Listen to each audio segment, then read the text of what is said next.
What is going on, everybody? Welcome to another episode of the Yamcast. Today's episode 11? 11. Today's episode 11, we're going to be looking at Kawasaki's electric vehicle. Looks like they got an electric bike happening. Then we're going to be taking some calls from our sweet Discord boys. Then we're going to be looking at some wretched bikes, got some funny comments, and then what's going on with us. Without further ado, let's get started.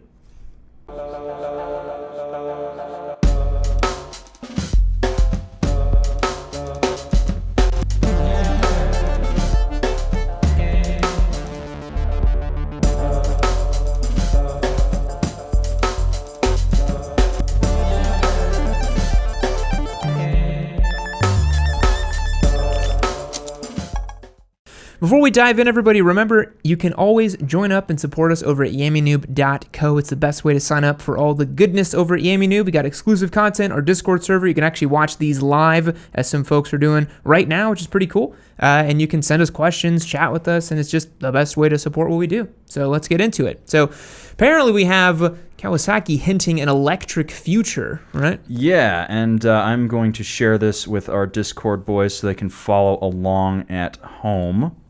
They have called it the Short Circuit Shocker. Kawasaki hints at an electric future with new film series. So looking at that picture, it looks like a Ninja 650. I think this is a 300. Is it? That's wrapped. It's like the wraps of a Ninja 300 on this weird electric vehicle frame. Which look at how that. beefy that is. Now, that's a really different frame that you'll see on pretty much any other Kawasaki bike. Mm-hmm. The Ninja 400 frame looks nothing like that. The swing arm looks like the 400 swing arm, that nice square little skinny swing arm that it has. So I think it's the same swing arm, but really beefy. Do we have weight figures on this? That's always a big concern with the electric bikes. Probably not. I have a feeling at this point they're not going to release any kind of figures on it. Yeah, it looks very experimental. It exists. Yeah. But the crazy thing about these e-bikes is how much is in there. There's a ton. These things are built very stoutly. Mm-hmm. These electric motors are gigantic. Look at that right there. It's the size of an engine, an airbox, gas tank, and a transmission all in one. Yeah, it's a big old thing, and it looks like it's carrying the weight just like really vertically, you know? Mm-hmm. It looks like you don't really have a center of mass either in the bottom or the top. It's kind of just like a big slab of meat in the middle of the bike. Mm-hmm. I'd be curious to see how it kind of flicks over from side to side. I would wager that this actually probably feels pretty good. The weight seems like it's distributed relatively evenly across the motorcycle. Depends on what all of this is up here. The main thing that I think is interesting about this is that they don't have one that's ready for production quite yet. You know, Harley Davidson's already got the Livewire, although that thing's like $30,000. Yeah. Zero has basically cornered the market. We have Energica already making Ducati-esque, high quality electric motorcycles, and you have the Lightning Strike motorcycle that's like the 218 top speed. Yeah. Crazy. It's nice to see that Kawasaki is embracing electric vehicles, because I do think there's a lot of future there, but it's crazy that this is only where they're at. It is, yeah, but also how quickly they kind of spun this up. Mm-hmm. I guess because Kawasaki's so big, they can just kind of come out of nowhere and be like, yeah, we're just going to build an electric bike and we're going to do it in like a year. I saw this actually at EICMA last year in Milan. They had it up on display, the first kind of versions and iterations of this project, and it's a pretty impressive looking machine in person. And I just wonder, like, what kind of bike will it be? Will it be sport touring? Will it be a super sport? Will it be naked? Will it be an everyday commuter? Like, what are the, I wonder what sort of machine it'll be. I mean, they could tune these engines, or well, not engines, motors, as any way they want. You could take an electric motorcycle and include any number of gear reductions to make an enormous amount of torque, or take some of them out and make an enormous amount of horsepower. Yeah. Or, keep a couple in there, and so it's a nice, really even power band, kind of like the Street Triple. Yeah. So there's kind of an infinite way you could do it. I would be really interested to see what an electric vehicle cruiser looks like, because you don't have to be worried about weight. I guess in it's that true, bike. yeah. So you could theoretically cause one to have an all-day sort of range and not be too constrained by weight, as long as it's still around like 800 pounds for those big baggers. Yeah. Theoretically, you could get a lot of range out of it. Yeah. On the other end of the spectrum, one application I really am interested for electric and e-bikes is the super lightweight category. As just like a way of getting around town type of thing, like a 80 to 100 horsepower or 80 to 100 pound motorcycle that has like a little electric motor in it. Be a ton of fun, you know? They already have bikes like that, though. Yeah, they're kind of like those. I think like Segway is like that one Chinese rebranded bike that they make as like a dirt bike. Is basically that, but I'd like it with a little bit more power and range. Right. They're still very toy-like to me, you know. But yeah, I mean, taking the ethos of like a supermotor, right? Like lightweight, good torque, fun, like flickability and jumping factor, and good long travel suspension. You got a winning formula there, I think. I know Harley has one. I think Ducati has one. Really? Mm-hmm. Or are you thinking of the e-mountain bike thing? It might be the e-mountain bike. Yeah, those are a little different. They don't make as much power as I am thinking of in my mind of what it might be. Yeah, You're thinking like a Zero Supermoto, like the ones they make, but like a little smaller, a little bit more nimbler, you know? Yeah. So kind of like a Grom style. A little Grom electric bike would be interesting. Yeah. If we could cram enough power in there. We've got, I'd be intrigued to see what the asking price is for some of these Cowies when it releases. That's actually a very good question. What the main thing that's holding these back right now is price. Yeah. They're not accessible. When you can get the live wire for the same price as a really nice kind of sporty sedan, brand new, that's a lot. Even with government rebates or any kind of stuff, it's still really expensive.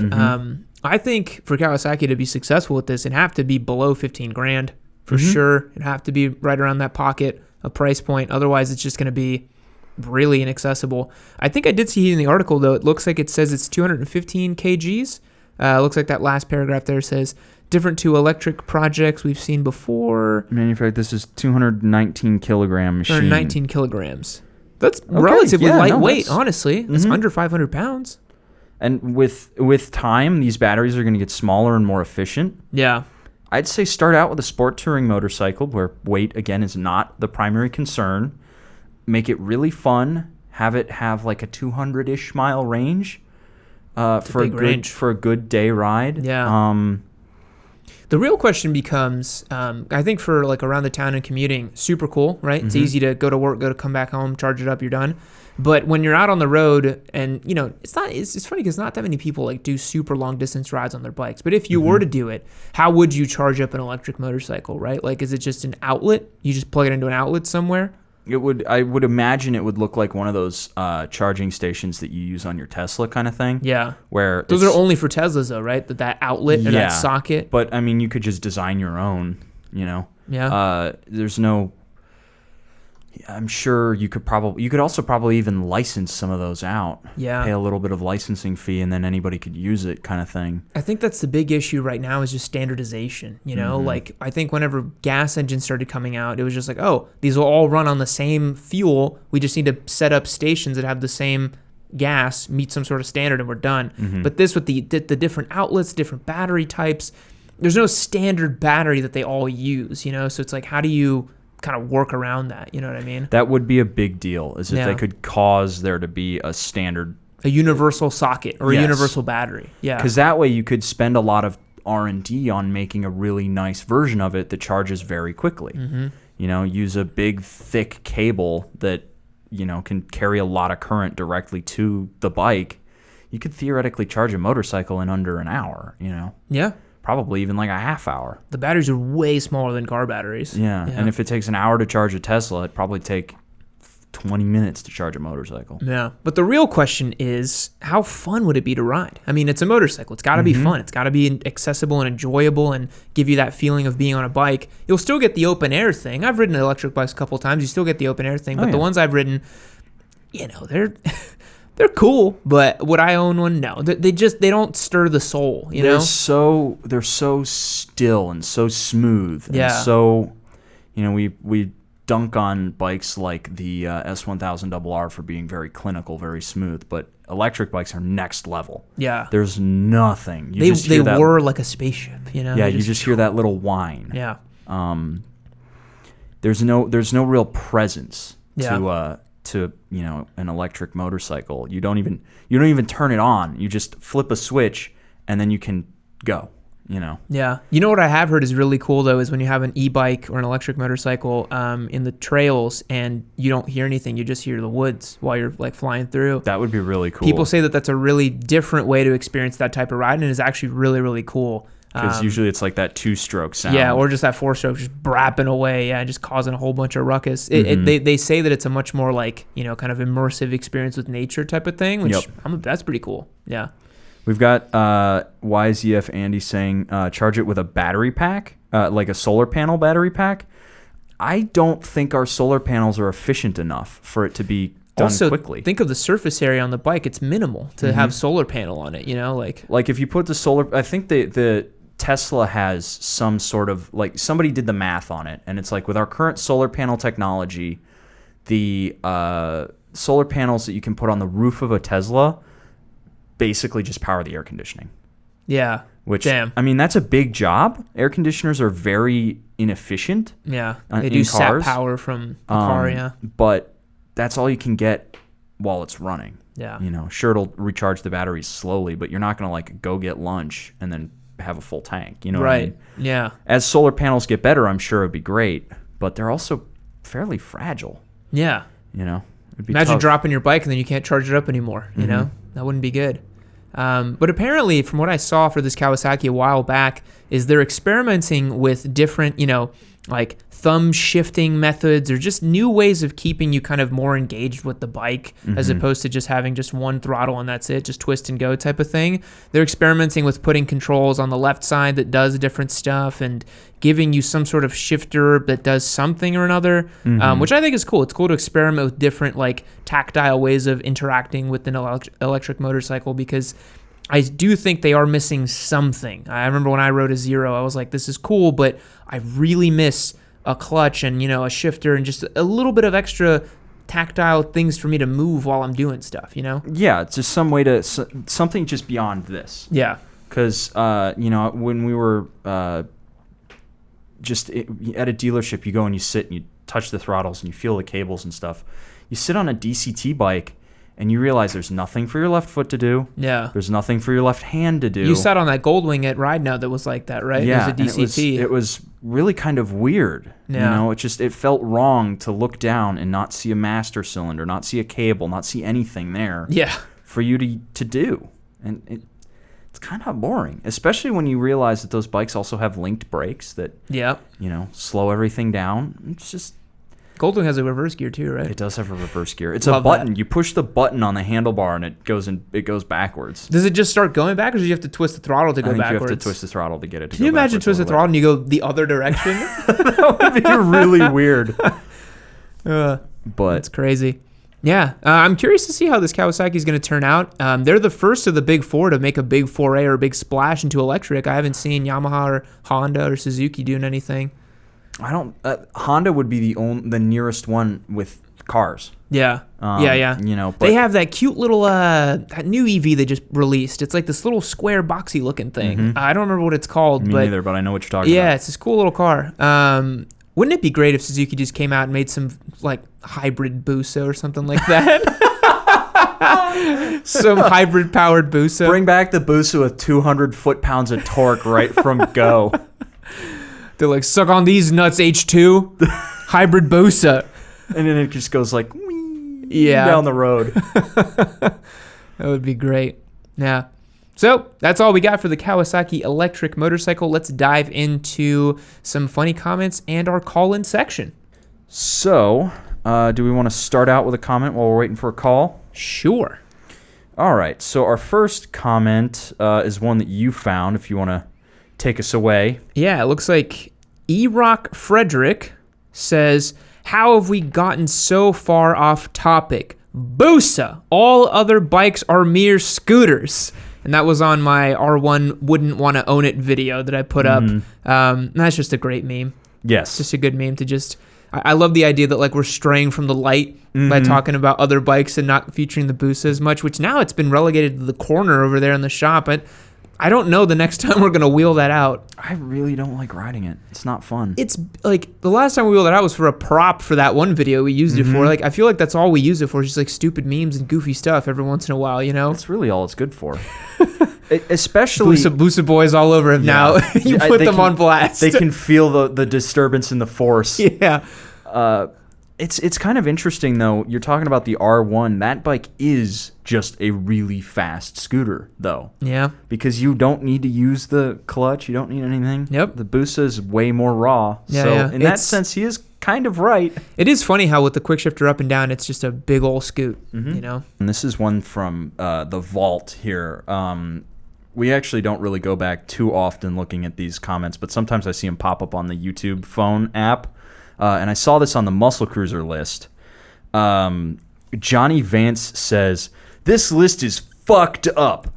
For one thing, the Fat Bob is not going to come close to touching an R1 Yamaha crotch rocket. And second, all the Yamaha VMAX is definitely the most horsepower, the most torque, and will be the fastest cruising motorcycle in the world. And one day, I will own one." So you gotta love that. That's just a diehard VMAX simp coming in there, just fighting the good fight, like you said, saber rattling, just trying to do the good word for the VMAX. The VMAX is a cool bike. It's a cool bike. Could, big bad 1600cc V4 or whatever, but it's your personal opinion. Yeah, and that's the thing, is I made it very clear, especially since the Muscle Cruiser list was supposed to be my first list. There was another one that came out that I read, but this was supposed to be the first list that I read, wrote, and produced all by myself. Yeah, yeah. And I was very clear. I was like, these are the motorcycles that I think are the best, and they're in my order. Mm-hmm. And I put the VMAX kind of in the middle. I think I put the VMAX before the I put it. Yeah, it came in like fourth, and I put the Diavel in front of it. Yeah. Because the Diavels just sound so much better. The Diavel's a nasty bike, dude. That 1260 engine is nasty. It's crazy. And absolutely, the VMAX makes more power than some of the other bikes out there, but it's just... It's a massive technological rocket ship. I'm gonna say something really controversial right now. Okay, go for it. Let's see what happens. And I want the whole world to hear it, and it's gonna be a meme for sure. But I think the V4 and the VMAX is the worst sounding V4. Oh boy. Uh-oh. I really do. It doesn't sound very good. It sounds okay. Like, there's so many V4s that sound so much better. Honestly, I think the Interceptor sounds better. The Interceptor does sound better. Yeah. The Tuono, Rs V4, plenty of V4s sound better. I think the VMAX is, it makes tons of power, but it sounds like a backyard V4. It doesn't sound refined and that musical, harmonious kind of quality that V4s have. It just doesn't do it for me. I've heard it. I've heard it many times. It doesn't really do it for me. It's fast as hell though in a straight line. It really is. It's crazy. I've seen them dragging on quarter miles. I'm like, wow, that's insane. They get 100 miles to the tank though. So yeah, that makes sense. So this is another one from the Modern Classics video you put out yesterday. Yep. Yeah, yesterday. If you want to take us away here. Yeah, it looks like Common Treads says, Spite can't use his Harley voodoo on me if I skip through the Harley section. Triumph boy here. That's my whole life right there. Anytime you start talking Harley, I enter another space. I'm like, don't listen. I don't want to hear it. I just keep hearing the Daytona just ringing out to 14,000 RPM in my mind, and I can't have it. Yeah. It's you got a little shield from all of the secondhand Harley poisoning. But this guy probably didn't realize that I put a couple of Harley badges just flashing in the beginning. I noticed that. Yeah. I saw the video. I was like, you son of a bitch. So even if you ignore my ramblings about Harley, you'll still see the logo somewhere in the videos. It's very subliminal. Yeah. Which, for all of you watching the cast right now and on stream, there's actually a Harley in the garage right over here right now. I'm so excited about it. There's a Sportster 48 right in there that we've rented off of Twisted Road, along with 2 other bikes. We'll be doing a video, and it'll come out the Friday that you're watching this, so stay tuned for that. It's going to be pretty sick.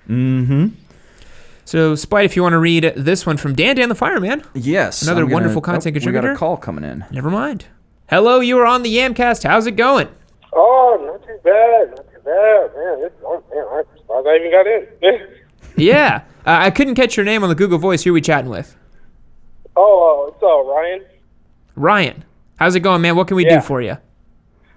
Oh, nothing. I just put in my $5 for the entry a couple weeks ago, and man, I was just wondering, like, if I did win the Duke, you know, what would like be the first things, you know, recommended to do on it?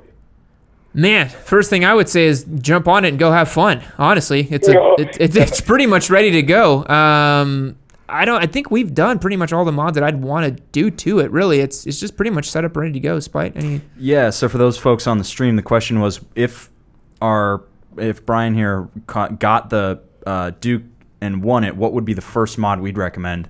And after you go for a ride, the first thing I would recommend is getting a Power Parts seat. The seat on the Duke is a very stiff kind of bargain basement seat. A nice gel seat would transform that bike and and it would make it something that you could spend all day on. Yeah. You know, it's such a fun motorcycle. Yeah, it would be my first bike, and man, that would be honestly a dream come true. Like, honestly, like, ugh. Yeah, it's always super exciting to me when we do get to give away a bike to someone that it is their very first motorcycle. In the last giveaway we did, I believe the guy who won the Ninja 400, he was actually like researching and looking up Ninja 400s, and then he won our Ninja 400. And he was just over the moon because it was the bike he wanted. It was his first bike. It couldn't have been more perfect, so he was super stoked.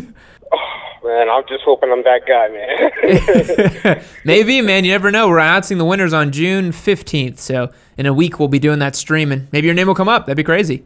Yeah, I'm in Texas. Man, I'll be really dope. Yeah. All right, man. We'll catch you later. All right, man. You too. Have a good one. See ya. All right. Yeah, the Duke's one of those bikes that works really well short trips around town. Like, man, long trips. Yeah. I forgot about the seat. Yeah, it does suck. It's a bit of a bore. Yeah. Other than that, maybe rubber mount the handlebars and that's it. I mean, it's pretty much done. Yeah. So it's so nice to see a bike in the beginner class, which typically is sort of anemic. Have so much character and so much just poke and rowdiness to it. It's got a lot of attitude. It really does. That little thumper is a great engine. It reminds me of like a little puppy, you know, like it literally reminds me like a Dalmatian or something, just running around, got all this energy, and it's just like this fun little puppy. You know what I mean? Yeah. It just wants to play. Yep. But let's dive back to our Dan comment here. I'm going to zoom in because it's a lot of print. Dan the Fireman says, and this was on the Why You Don't Ride the R1 video, if I'm not mistaken. It was. I legit thought about talking about motorcycles I don't want to ride. I think there needs to be more opinions like this. Not because we should crap on people's choices, but embrace why we have these options. These opinions. Can you read it? Or God damn. I'm in Sportster mode right now. I want to go out and ride. Fuck. I'm just having a hard time today. This is like me sometimes when I read today's script that I did for the S1000RR. I was struggling, man. Every second line, I was like, I can't read this. What the hell's going on? Let me take it from the top here. Yeah. Let's see if I can get it right. I legit thought about talking about motorcycles I do not want to ride. I think there needs to be more opinions like this. Not because we should crap on people's choices, but embrace why we have these opinions. It would help people with the same problems / mentality / use cases we have. Love this. And then I just love the comment below. Yeah, fracture. This in today. Dan supports squidding. I do love how even though like we don't squid very much. I sometimes squid. I don't wear my jacket, but that's all I'll do. Dan, and then also the other day on Instagram, Ari Henning commented on my track day photos that I got from ECR. Yeah, where he was just like, man, this Yammie squid has the same number as some other guys. I just think it's funny. Like I love that we've kind of reappropriated the term squid to just be like a funny term for motorcyclists. You know what I mean? Like it doesn't mean something bad or terrible. So I just think that's fun. But I love Dan's comment here because I think it's like, it's good to explain to people why you might not want a bike, you know, and why some bikes aren't for everybody. You know what I mean? Like, you know, for me at this stage in my life, a Ninja 300 or something like that just wouldn't be a bike I'd want to ride. I'm just like, it just is what it is, you know? And I think it causes a lot of people to be, you know, really butthurt because they don't understand. You look at the specs and you're like, this is the best motorcycle that is made to go fast. You know, this is like, if you want to go fast, this is the only motorcycle you should buy. Yeah. It's quick, it's light, it's nimble, you know, it tears ass around a racetrack, but it's just not it's not a livable motorcycle. Yeah. And honestly, it's not that fun. That's the thing that I think people really have a hard time connecting and understanding with, where it's like, but it's so fast. How could it not be fun? How it makes all this power. Why isn't it fun? And it's like, there's so much more to a fun factor of a bike than just power. Yeah. You know, it's like driving. I think a lot of people who don't ride motorcycles don't understand that like a 200 horsepower motorcycle is like a 1,000 horsepower car. Yes. Or like a 1,200 horsepower car. It is just stupidly fast, you know?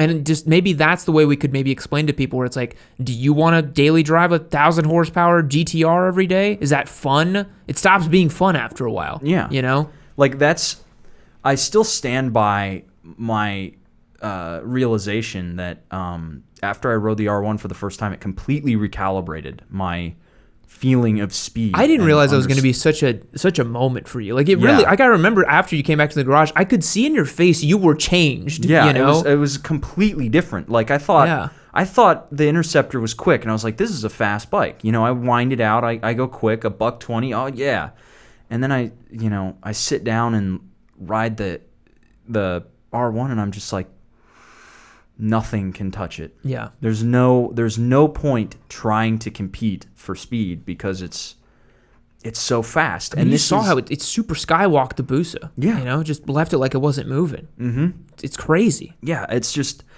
having the that kind of power is worthless. Yeah. Really. It is. You know, it's completely worthless. And that's why I've come to like the idea of having a bunch of torque, because you can actually play with that and have a lot of fun. Mm-hmm. So, Spite saw Rossi on the R1. Yes, I did. Yeah, you saw him right when you went. You were. What did you say when you were on? You're just like, wow. Yeah, punch it, Chewy. Yeah.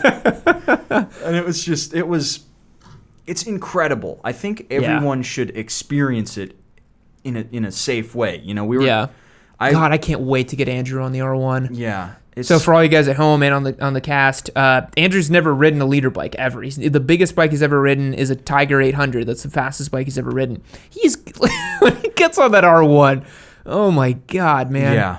Because he was on the XSR and he's like, oh, this is quick. I was like, oh my God, this guy's going to shit his pants when he rides the R1. Oh, man. It is biblical. It is. And speaking of biblical, this next comment, very appropriate, Spike. Yeah, here we go. You want to take this one? Yeah, so Black Dog, and this comes up a lot, weirdly enough. I guess it's the evangelicals out there on YouTube, but Black Dog says, you have a really filthy mouth. Why do you use the Lord's name in vain? You do not know it yet, but he, capital H, is going to punish you for every time that you have done that. Do not expect anything good going your way. Well, Black Dog, that seems very very cruel to say, very mean thing to wish a fiery death upon me. Yeah. You know, just because we don't subscribe to your dogmas or your beliefs. I think that it's perfectly fine to say bad things in the Lord's name and all this stuff. But we got in this comment quite a bit where people get upset when we go, Jesus Christ, or God damn, or something like that, you know? Just be nice to each other. Yeah. If you want to think that you're going to get some special seat on a sky because you said the right words, you're fine. But I'm just going to be nice to people, you know? That's okay. Seriously. And also, just in case anyone wants to blaspheme, the one true Lord is Rossi. Yeah, so I don't know why. Have you ever heard me blaspheme Rossi? No. There you go. Just saying, though, Marquez is faster. That's a topic for another day. We actually do have a question on the stream. Is that Alex Mann says, which do you guys prefer to ride between the Busa or the R1? I gotta say the R1. Honestly, yeah. But if there was a third option, basically any other bike, I'd probably jump on that. Mm-hmm. Just because they're just annoying to ride, you know? Yeah. They're very hard work. I think this is the surprising thing and it's why I don't like riding the Busa anymore, is because it's hard work. If you're really, if you're all about that Busa life, which some people are, you have to just like chew nails and like eat glass kind of toughness, because it is just... You're a big man, and Dad loves you now. It is a brutal ride. It is, yeah. And the R1 is hard in a different way. It's an effortless motorcycle, but you're constantly thinking about how fast you're going. Yes. It's just... It's next level. You talk about how the Busa is like warp speed. This is literally just teleportation. Yes. So you just, everything ceases to move when you open up on the R1. Yeah. So. Yeah, you'll be on the highway doing 70, and once you want to start moving, it's like people have stopped moving next to you. Mm-hmm. You're the only thing moving. Yeah. So it's crazy. So I'm going to take this last comment as well, because this was... People said this a lot on the XSR video, and it really bothered me. Frank Stocker says, so what you are saying is if you upgrade the suspension, change the exhaust, change the brakes, and install better tires, it will be a great bike. These upgrades will cost another $4,000, and when you want to sell it, it's still only an XSR 700. Might be better just to buy a better bike. So here's the thing. What I was saying is that I think that to do those things would make the XSR a truly like phenomenal motorcycle, right? Mm-hmm. Like if you were to put a Penske rear shock on an XSR, first of all, you're an insane person, because a Penske shock costs like $2,000. Second of all, a R6 front end swap is a huge job to do. All this other stuff. That's like my take as like a track day boy. Like I love thinking about how to make a bike be super compliant and handle really well and be awesome. The XSR is great out of the box. Oh yeah, like you ride it around all the time, and it's a super fun bike. Yeah, no, I don't need, like, sure, the suspension falls apart if you really start to push it, but the way that I ride, it's completely fine. Yeah, and that's the way that most people are gonna ride. If you take it to a track, you'll really see where it falls apart. Yeah, but for most people who are just commuting with it, doing their Sunday riding, you don't need anything more. Yeah, and it's actually really nice to have that cushy of a suspension, because the bike that I'm riding, the 48, has like 1.5 inches, and that vanishes instantly. Yeah, so having a nice cushy suspension makes bumps in the pavement they're gone. Yeah, it completely smooths out the riding experience. Yeah. Although it is cushy, but it also does the whole Yamaha MT like pogo stick thing. Yes. That's my complaint with it. But again, this is coming from someone who is pretty experienced on track, and I know what a suspension's supposed to kind of do. So take it with a grain of salt. Like the XSR is a fantastic bike, and out of the factory, like, is an awesome bike to ride, just bone stock. So does it need an exhaust? 100%. 100%. Yeah, that is one that I won't renege on. That I think you definitely should change the exhaust on it, but I don't think you need to drop $4,000 on an XSR for it to be an awesome bike. No, it's already very good. As many of our Discord boys can attest to, because like 3 of them own XSRs. So, yeah. And there's XSR 700s and 900s aplenty in the Discord server. Yeah, which is actually pretty crazy. Yeah, one guy scrambles his 900. Which that dude, you're freaking bananas, man. It's literally crazy. Just like that, we got another call. Let's see who this is. Mr. Negative, Resident Boomer, on call. How's it going, my man? Oh, pretty good. How about y'all today? Good. Glad you could join us today. I think it's been a while since we chatted last. Yes, it has. Yeah. What can we do for you? Hopefully the phone won't get cut off. Well, I was curious. What do you think determines whether a person goes sport bike or cruiser, and why don't they get along for the most part? That is a good question. And I think you might be equipped to answer this, because you dabble in both a little bit, right? Yeah. Okay, so for those folks on the stream, the question was, what do we think determines what causes somebody to choose between a cruiser or a sport bike or whatever their discipline of motorcycling is, and why do they tend to not get along so much? And I think it's down simply to ego and perception of other people's egos, right? I think that there's a lot of, especially in sport bike riders, I see it all the time, the idea that, you can't talk about how badass a Harley is because it's so slow and it doesn't make any power out of an engine that's small, so much bigger than what they're riding. Yeah. And, Harley guys, yeah. So it's... I think, mine makes 100 foot-pounds of torque. Which is next level. RPM. And a lot of fun, And I think it's down to people just not really understanding. Yeah. Because when you're on a cruiser like that, like you said, it is all about torque. It's all about having a boatload of torque, just picking up and getting to highway speed and then just sitting there and enjoying the ride and looking around. And whereas sport bike riding is about living in the corner. Yeah. Yeah. I'll offer a bit of a different take, and I do agree with you that it's like sort of ego and that kind of stuff. But I also think it's like, it's such a weird case of like self-perception, where it's like, am I a cruiser guy? Am I a sport bike guy? Like, I think it depends on like where you were first introduced to motorcycling, like my sort of first forays into motorcycling was sport bikes, and that's what I liked, and that's what I kind of thought I wanted to do with them. And luckily I was right, and I kind of went down that path. But maybe if you grew up in a family with a bunch of cruisers, a bunch of Harleys, and you see yourself being on a Harley, that's kind of how you end up on a cruiser kind of thing. But I cannot, like, it's so important that all motorcyclists experience all different types of bikes, because you might think you're a sport bike guy and then you end up being like a cruiser guy, or you might think you're a cruiser guy and you try a naked bike and you're like, man, this is awesome. And it can kind of feel a little like you're cheating on your girlfriend type of thing when you ride a different style of bike. But I think it's so important to try different ones. Yes. It's Mr. Negative, what do you think? I've been trying to figure it out. That's why, because I grew up with no motorcycles in the family. And my dad had friends that had bikes, and friends of mine that had motorcycles. Most of them had dirt bikes or, the occasional 500 three-cylinder two-stroke. And I guess the first time I really saw a motorcycle in person and heard it run was a Harley. And then I had a neighbor that dated a biker, another neighbor that had a 250 Kawasaki Street and Trail. So just, but if we still go back to that, my all-time favorite motorcycle is still a CBX. Great bike. The first long-distance ride I ever made was helping a guy move a motorcycle from Fort Monmouth, New Jersey to Texas. Wow. And I rode it 800 miles of the trip. A Honda 400 Hawk. Oh my God! God bless you. And somewhere between Nashville and Knoxville, an old guy on a Harley made a motion. We pulled up under a bridge, smoked a cigarette, chewed the fat. Nicest guy in the world, didn't care what I was riding.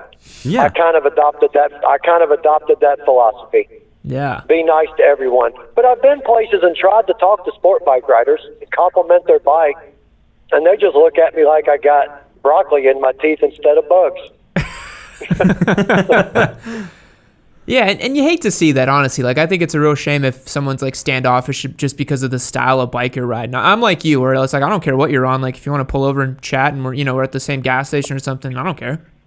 I think it says more about that person and their own insecurities if they want to be like, oh, your bike is stupid because it's not like mine. My bike is so much better, and it's Yeah, it just sounds so childish. It's very. I think part of it also might be down to like a buyer's remorse kind of thing. Maybe, yeah. And they just kind of are like, I bought this bike. I own it. I can't get rid of it because I'm upside down on it. I really got to enjoy it, so I'm going to go ride my race suit every day, or I'm going to get my chaps on, Yeah. I got a friend that has owned everything. At the same time, he had a Heritage Softail Classic and a Buell XB11 25 or whatever it was. He made no difference between one motorcycle to the other, and could ride twisties and lean just as good as anybody. But he could also get on a bike and just relax. Yeah. And it's like they say, the correct amount of motorcycles is N+1, where N is the one you currently own. So yeah. I do think that your stable should have more than one bike for sure, because there's lots of different flavors out there. Yep. Yeah. Well, I will let y'all go as I enjoyed the chat. Oh, one other thing. What's the oldest motorcycle you've ever ridden? Ooh. I rode in Australia a 1992 Honda RVF 400. I think that's the oldest bike I've ridden, if I remember correctly. So not very old. Get you on an original UJM inline 4 with the flat seat. No, I know. I got to try one. What about you? Oldest bike you've ridden? Well, I was thinking about it. I think the oldest one that I've ridden might be my 919 in terms of years, but in reality, the oldest bike I've ever ridden is a toss-up between the DRZ and the Sportster. Because the Sportster is a bike that was made in 1987, and I get a technicality there. The DRZ was made in 1999. Yeah, I think 99. So I think probably it goes to the DRZ because it's still carbureted. It's still got all the old school stuff about it, whereas modern Sportsters are fuel injected. So probably the DRZ. Yeah. Good deal. All right, Mr. Negative, we will catch you on the Discord server. Yo, Thanks so much day. for calling, man. See ya. Okay, You too. we'll see you. Bye. Bye.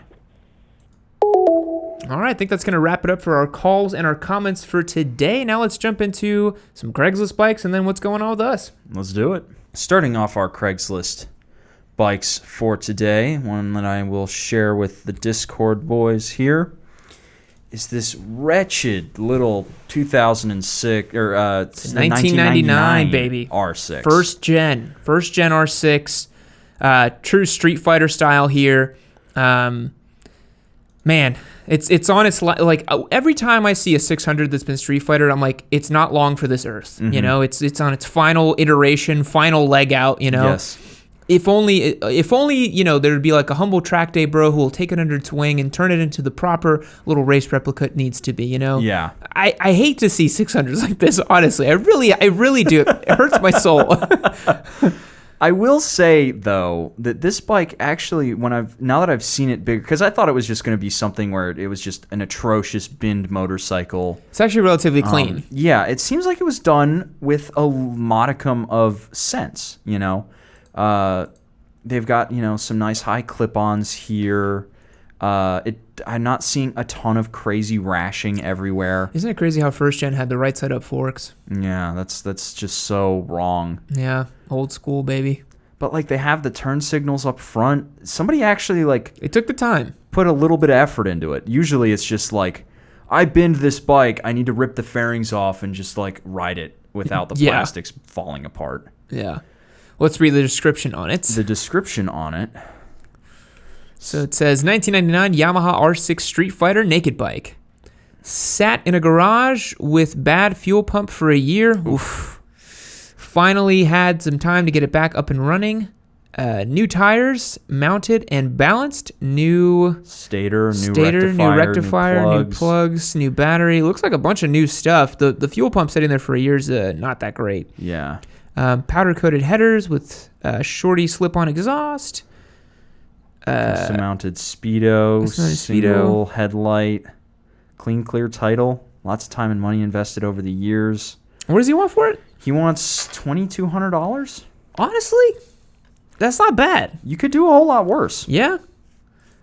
I would say this bike is for somebody who wants to turn it into a track bike. Yeah, because you could really quickly put on race plastics on that and pretty much be good to go. Yeah. If it's running well, you don't need to do much more. The first gen R6 kind of sucks for that right side up suspension. They're not as zippy and peppy as the later gens. They don't make as much peak power, but still a great entry level like beater track bike for sure. Yeah. Could do a whole lot worse. I'd say $2,200. I'd try and get them down around $1,800. Yeah, but he'd probably take it too. Yeah, pretty niche market. So yeah, I'll give it like a 7 out of 10. Why not? I'm feeling generous. I think I'm gonna go with a 6. I'm a little bit more conservative about this one, but yeah, just because I gotta believe this has 4 carburetors right up next to that engine. Yeah, it is carbed. Yeah, so that first would gen. be a fucking nightmare. Yep. Moving on. This is the one. This is the one. Oh, dude.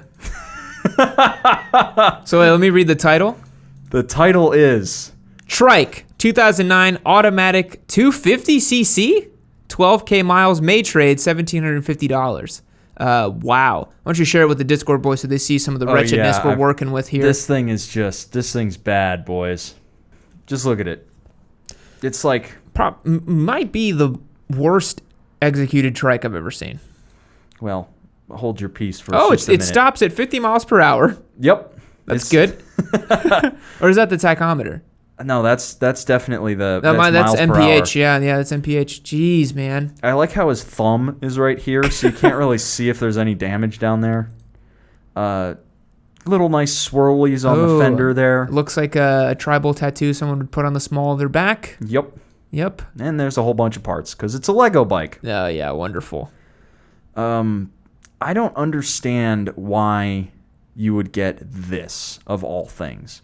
Like, if you're going to get a Trike, get a Trike. Don't get some 250cc, like, automatic transmission abomination. Can you imagine how slow a 250cc Trike would be? That's probably why it's limited at 50 miles per hour, because it's about the same top speed as a Grom. Yeah, this thing would probably explode. Yeah. Trike kit alone sells for more than the price that I'm asking. Well, that's because when you convert something to a Trike, you destroy the resale value of a motorcycle. Yeah. Once you convert something to a Trike, it's worth like $9. Yeah. Also, this Trike is interesting because it still has the rear wheel, but then it's just put like training wheels on the back, basically, Did it have the rear wheel? Let's see. Yeah, this is like a 4-wheel thing. There's a wheel in there. Is there? Are you sure? Yeah, that's a wheel. There's tread on it. Yeah, so you've made like a toddler tricycle with it. You put training wheels on your bike. Because there's no differtional going to this. So it's still driving off of the... Oh, my God. Oh, man. I wish I had noticed that. It's even worse. Yeah, there's no diff. Oof. That's rough, dude. That's really rough. Needs a tune-up. You don't say. No, really? Fresh fuel. Oh, how nice. Wow, that's great. It's not like it's $1.50 a gallon now. Yeah. Fired right up. No thanks. Hard pass. You're never going to sell it. Just one of those things that's just going to sit there forever. Gosh, a 250cc Trike with, wow, everything about it's terrible. And it's got like a car tire on the rear because, of course, it needs one. Yep. Giving it the old 0 out of 10 for that one. Yep, this is a hard pass. See you later. Nope. Moving on.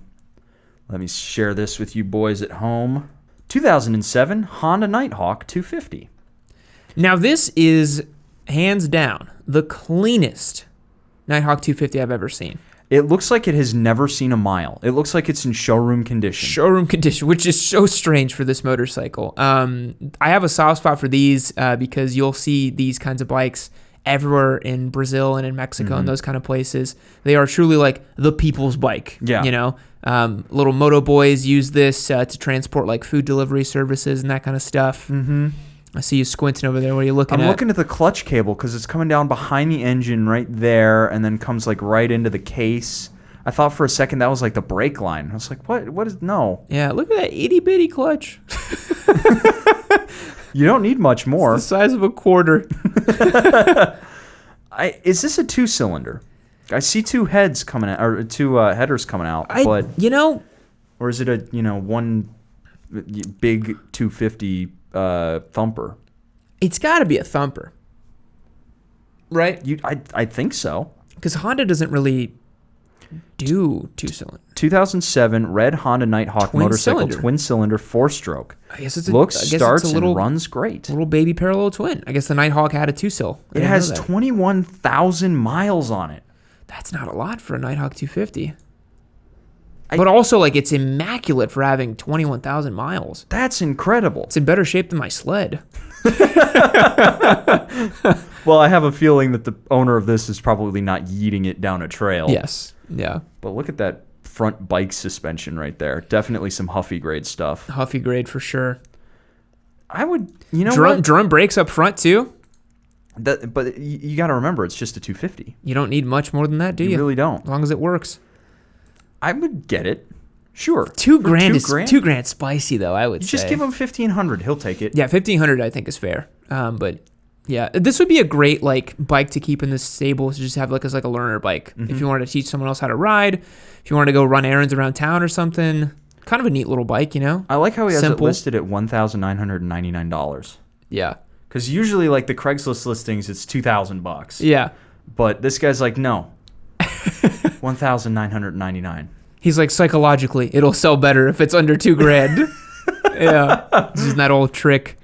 Pretty cool little bike. Yeah. I'll give it like an 8 out of 10. It's so clean, honestly. Yeah, this is the kind of starter bike, like if you just desperately need to get a motorcycle. Perfect. You can learn all the basics with this. Yeah. And it'll be easy as hell to maintain and fix and do whatever you need to. I mean, look at how exposed that engine is. You could get to the heads no problem. There's your spark plugs. I mean, it's super simple to know all the basics about motorcycling with it. Yeah. Cool. Yeah.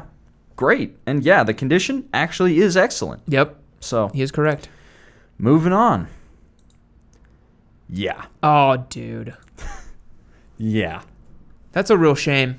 That is a crying shame. That's a real shame. So we've got...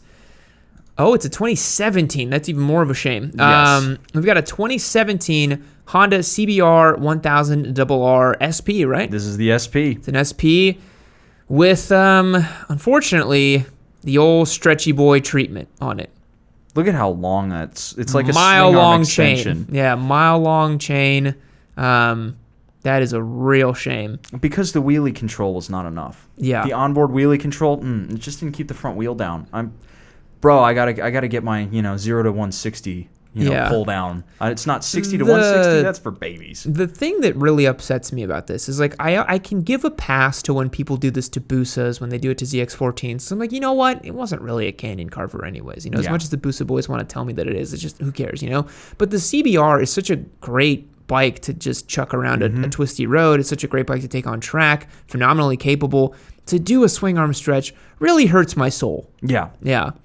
This one also looks like it didn't completely change out the swing arm. It looks like it's a cheapo extender at the base of the swing arm there, right? Yeah. Yeah. So basically what they did is it's a bolt-on kit. Yeah. So you could return It's reversible, which is nice. But still, there's one YouTube clip of a Busa that's trying to do a burnout with one of these on there.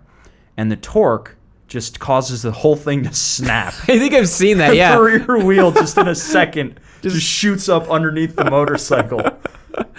Yeah, they're probably not very structurally sound. No, this is the kind of thing that would cause that to happen. Yeah. YZF Andy says on here on the Discord, oh my God, this is terrible. This is actually bad. They have the boom extension rather than a complete extended swing arm. That's what we're talking about, where it's like, it's not going to hold up very well. No. It's a really sketchy way to extend the swing arm, which you didn't need to do in the first place. No. And look at the gangster lean it's got going on here on its side stand, because it did pick the ass end up quite significantly. Mm-hmm.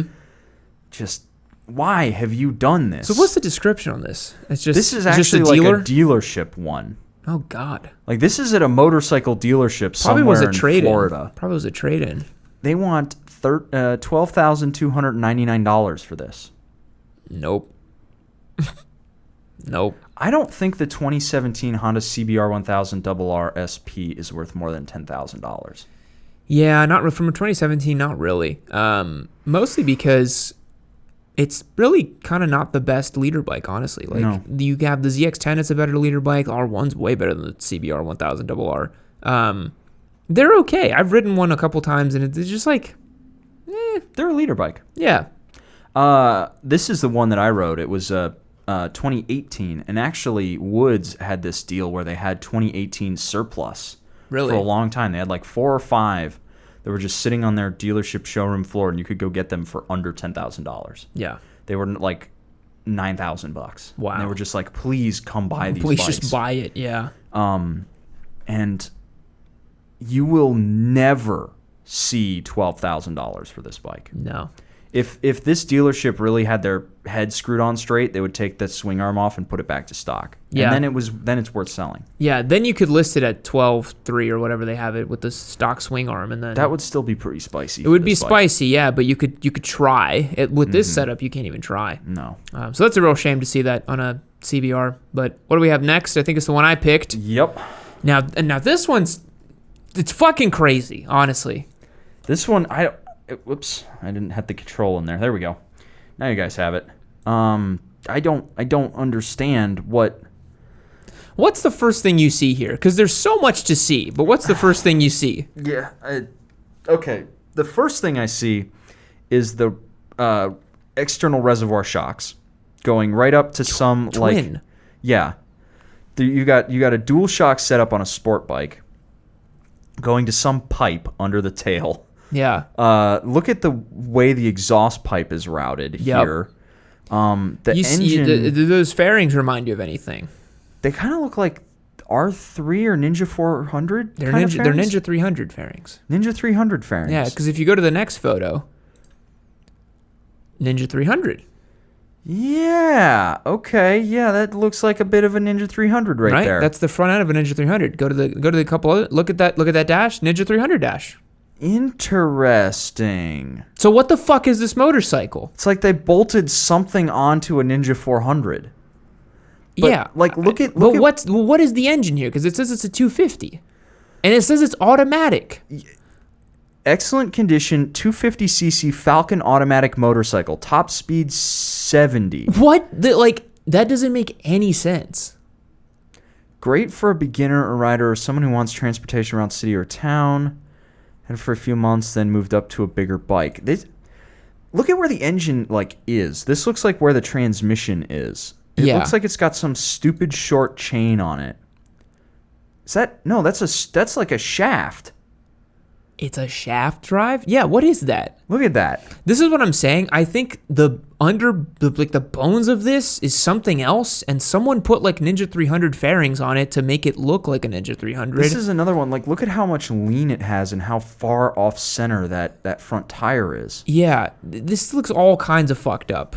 This is just wrong. Yeah, I don't. There's a lot of questions about this, because that rear end. What is that swing arm? What is going on? There's a lot of weirdness. Mm-hmm. It does not. But the front end here, that's all Ninja 300. Yeah. The clip-ons, the dash. I know what that looks like. But what's with this hydraulic line here? Because that's the automatic. So it must be the rear brake. I guess. This is what I'm saying. The more you look at this, it's like that one meme where it's like, name one thing in this photo, and you don't know what any of them are. That's what this is to me. I'm just like, name what the fuck this motorcycle is. Yeah, there isn't a brake pedal on there. Look, yeah. There's the. This is just no. God no. No. Nuh-uh. Light this on fire, burn it, crush it. Throw it into the molten core of the planet. This is what I see in my. This is my sleep paralysis demon that I see. This is some sort of nightmare machine. Yeah.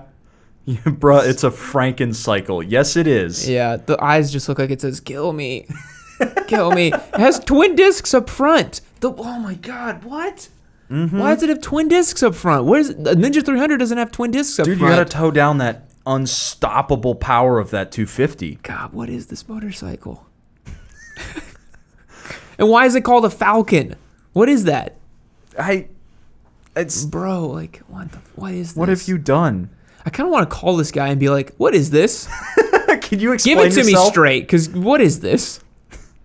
Someone a long time ago said that we should do that on these Craigslist episodes, call these owners and just try to get a hold of them. And I was like, that seems pretty aggro. I don't know if we should do that and berate these people, but it would be funny. God damn, this thing is just fuck ugly though. Yeah. So I give it a 5 out of 10 for intriguing me, but a 0 out of 10 for being I don't know what the hell this thing is. I'm thinking I'm going to go ahead and give this a negative 412 million because look at this rear tire hugger. It looks like a front tire. It really does. Do you see what I'm saying? Where every time you look at, if you keep looking at this bike, you're just what actually is this thing? Does it have 2 front tires? It looks like it's got 2 front tires. 2 front tire having looking ass. Dual reservoir. What the hell, man? Yeah. Nope. Yeah, no thanks. But gotta clean our palate here with apparently this thing. Yup. Jeez, man. Another trike. This one is slightly better executed, though. This is somebody who actually wanted to own a trike. Yeah. But it is a, let's see if they give us the actual, it's the FXDWG, which is a bigger softail.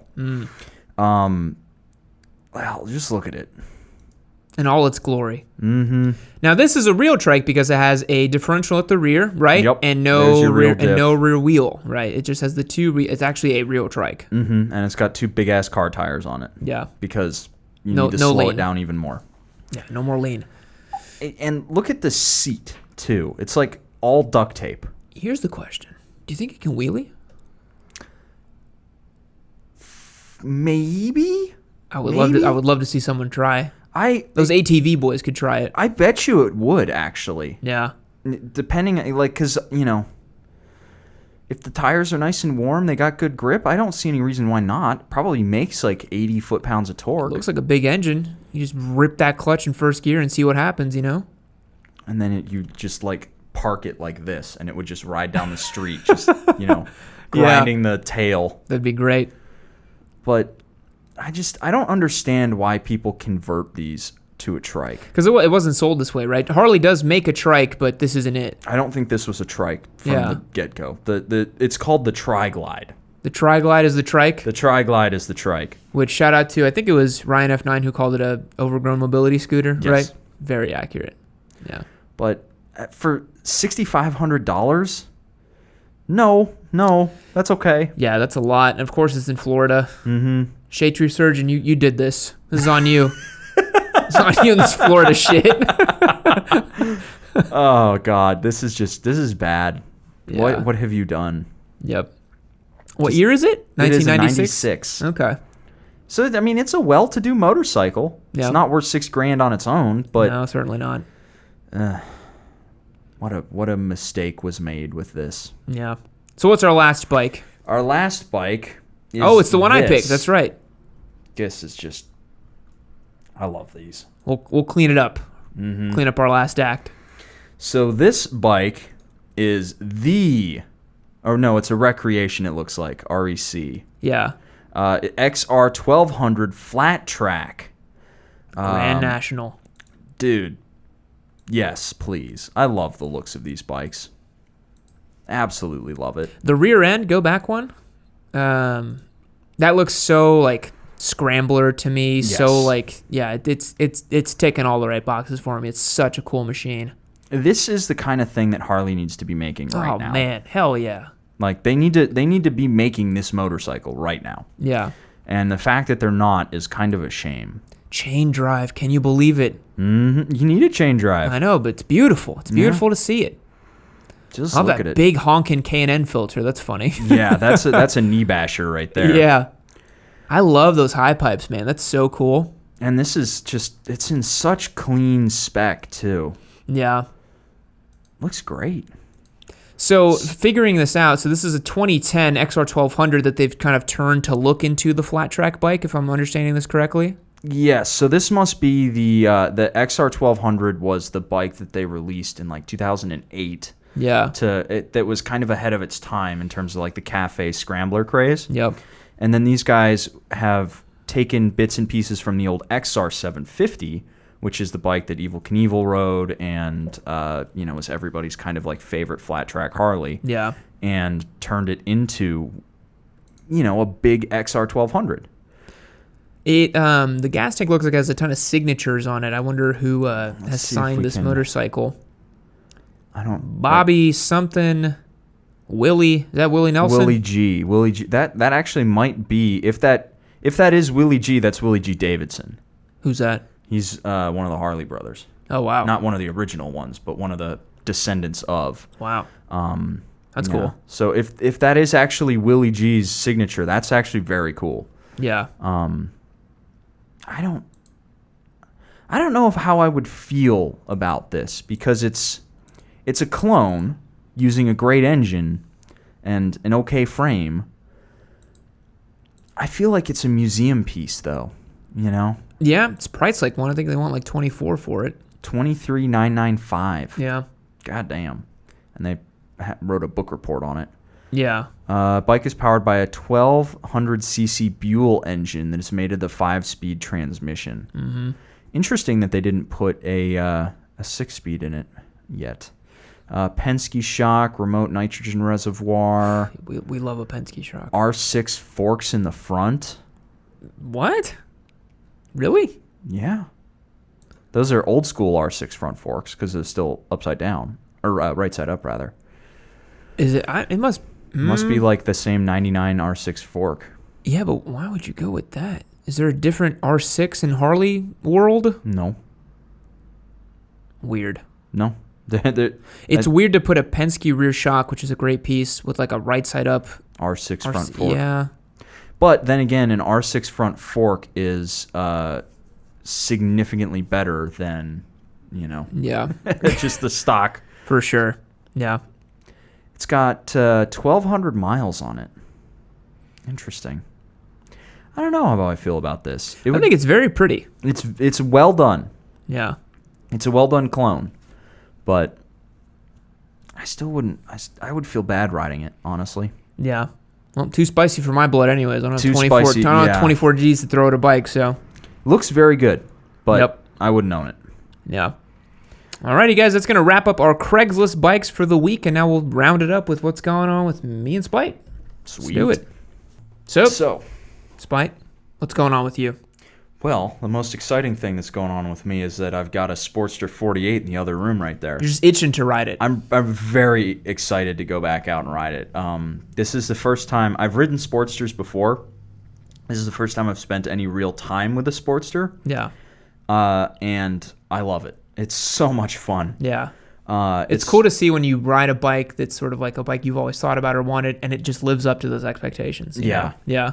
Like, it's got some flaws. Don't get me wrong. Mm-hmm. I still stand by the fact that these Sportsters are bad bikes made well.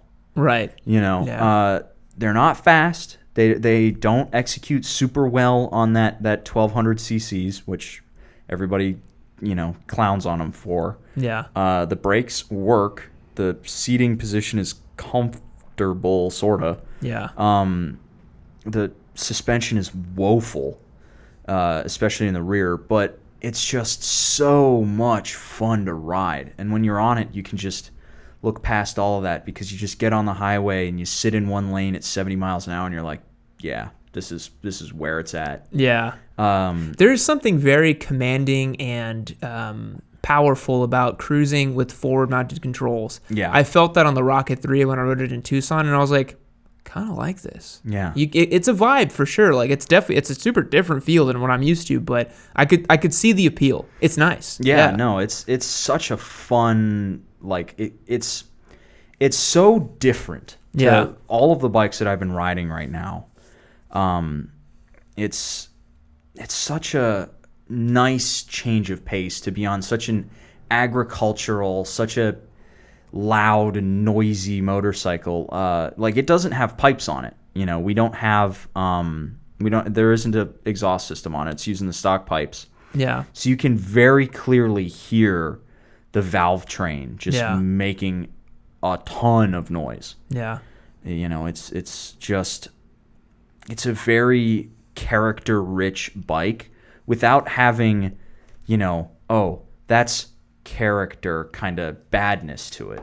I don't see a ton of big flaws in it. I wouldn't want to cruise for like hours and hours and hours and hours on it, at least not the way it's set up now. Yeah. But with a couple of mods, I could easily spend all day in the saddle on it. Yeah. And that's what I want out of a bike, So for the folks at home, the reason that Spite has this Sportster 48 and the reason why I have my bike that I'll talk about in a moment and the reason why Andrew actually is going to get a bike as well is we're doing this big 3-bike shootout thing, right? There's going to be a ton of fun. We're taking these 3 motorcycles out for the whole day and seeing which one's sort of the best, I guess. Or to be honest, this is an excuse to go ride 3 different bikes and just have fun, really. But we'll come up with a theme for the episode. Yeah, it's mostly just a shakedown test to see, how we can solve the problem of riding a motorcycle all day in 3 different ways. Yeah, yeah. And so my bike that I chose is, which you actually came up behind me on today's ride, which you didn't even plan. You just showed up and you're on the same route because, great minds think alike, I suppose. But I'm on a 2008 Ducati Hypermotard 1100 SP. The first generation Hypermotard, raw, raucous, air-cooled 1100cc 2-valve engine. Just sounds the absolute business with those Termies on it. Very cool motorcycle. Very quirky and stupid, but very cool motorcycle. It's just the low-end grunt that those air-cooled engines have is just awesome, and they just sound so good doing it too. They're just nice they just snap real nice off the line. Wheelies like nobody's business. It's so fun to ride, and it's going to be interesting. We were talking about this earlier, where like Harley guys who like air-cooled Sportsters and that kind of stuff, and like Ducati boys who like the mid-2000s air-cooled engines, there's so much overlap. There's not that much difference, honestly. You know, like they're both quirky, they're both weird, they're both bad in some ways and characterful. It's weird how, like, you know, you can end up in the same place but on two very different machines. Yes. You know? 100%. Yeah. And so for also the folks at home, Andrew's not here with us. Made it sound like he's dead. Andrew's no longer with us. Just kidding. He chose a Tiger 800 that he's going to have because he's the ADV boy. I think it's an 800. It has to be. Did they make a bigger one? Yeah, the bigger one is the newer one, the 900. But did they make like an 11 at one point? They made a 1200, I think, or an 1100. We don't talk about that one. It's objectively not the best Tiger. It's big and heavy, and it just isn't that great. Everyone likes the 800. It's the good one. The new 900 is really good, and it's going to be interesting. He's probably going to just be in the most comfortable out of all of us, yeah, for the sure. lap of luxury just all day chilling, long. no problem. He's got his saddlebags and stuff, and his panniers and whatever else. Me and you are going to be roasting our testicles off the whole day on our air-cooled V-twins. But yeah, I think it's funny how we both chose bikes that we really want. And again, like, you know, we're similar motorcycles, but we have very different tastes when it comes to certain things. But there's like very strong areas of overlaps with our tastes. Like, I think we both really appreciate a big stonking V-twin with a great amount of torque. Yeah. In the right package. Yep. Yeah. I like my favorite part about the Sportster right now is when I go and turn it on and the whole thing just shakes. I saw it when you turned it on out front here. The whole thing shakes. Yeah. Just that the size of those heads inside the, you know, inside the cylinders just waking up, and it does this thing where it like kind of holds compression for a second, and it's like, is it gonna start, and then it starts, you know?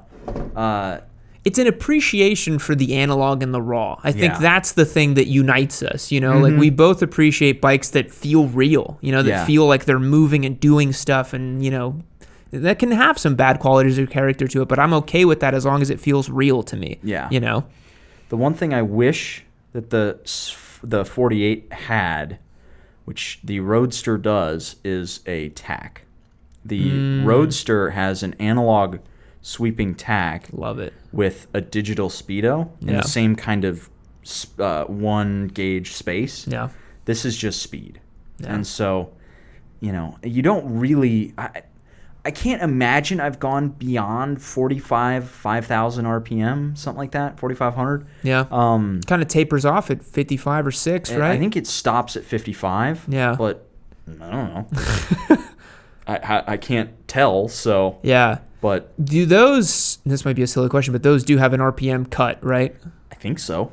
That's fuel injected, right? Or is it carbureted? Yeah, it's fuel injected. So it probably has ignition cut. It for probably the top does. End. Yeah. It probably won't just let you rev it out till it blows up. That would be really funny, though. Yeah, the old Triumphs used to do that. The Bonnevilles, they didn't have any rev limiters. You just keep revving until they blew up. Yeah. But I cannot wait to go spend all day in that saddle. Yeah. Because for those folks at home, I'm actually very, very, very strongly considering getting rid of my VFR. You're pretty much at the finish line on that. I'm basically you're saying considering you're doing it. You're gonna do it. It's just I so badly want that Sportster life. Yeah. And it's been very edifying today to spend time on it and really enjoy it. And I'm hoping that after sleeping on it and riding it tomorrow and, you know, going and test riding a Roadster again and spending some more time around them, I really think that it's more or less a done deal for me. Yeah. So we should definitely do we should get a new header for the YouTube channel where we have the Holy Trinity, where you're on your Sportster, I'm on my Daytona, and Andrew's on his BMW, and it's like the Holy Trinity of like all the forces unite type of thing, you know? Except competition off-road boys. We don't fuck with that. No. Not yet anyways, but just no one's interested in that. That would be cool. Yeah. I mean, you've been talking about the Sportster for forever. You should just get one. You know what I mean? Just fucking get one, dude. It's just they're $12,000, and that's a spicy meatball. they're 12 G's before the color. Yeah. Before the security system. I say that, right? I dropped 13 on my desert sled, dude. You know, like, it's whatever. Like, if you want the bike, get the bike. Honestly, my my thoughts on it are, if I buy a Sportster, I will own it until the motorcycle dies. Because it's one of those bikes where if I don't like how it's doing something now, I can just fix it. Yeah. You know, I was thinking, well, if I wanted the Sportster to make a little bit more power, I just throw a different set of cams on it, you know. You don't even need to swap the heads. You can do the cams before the heads, and it'll make another couple of ponies. Yeah. Just so you can have a little bit more top end. I mean, it's unless like we had somebody in the chat here say we need to do the you need to do the Baker tranny. It's a 6-speed because it's still just a 5-speed gearbox. You don't really need it, honestly. It would be nice. It feels like it should have a 6th gear, but I don't really miss it, to be honest. Yeah. Because at 70 miles an hour, it's right in its happy place. So, who knows? We'll see what happens. Yeah, it's going to be a fun ride regardless. I'm very excited. Tomorrow's going to be a lot of fun. And I will be bringing my fuel canister because I have like a 2-gallon gas tank and you have one that's not much bigger. Yeah, apparently mine only gets 70 miles to the tank. So, yeah, I got to go fill it up before I get on my ride today with it, apparently. So, guys, that's going to wrap it up for today's Yamcast. Thanks so much for joining us. Remember, you can go to yammie.co, sign up, and join our little community, our Discord, and give us some fun bikes to look at, shoot some comments, call us in, do all kinds of stuff, and it's the best way to support what we do. So check it out. Thanks for tuning up, showing up, something like that. And we'll catch you on the next one. See you later. Flubbed that line at the end there, but whatever. There you go.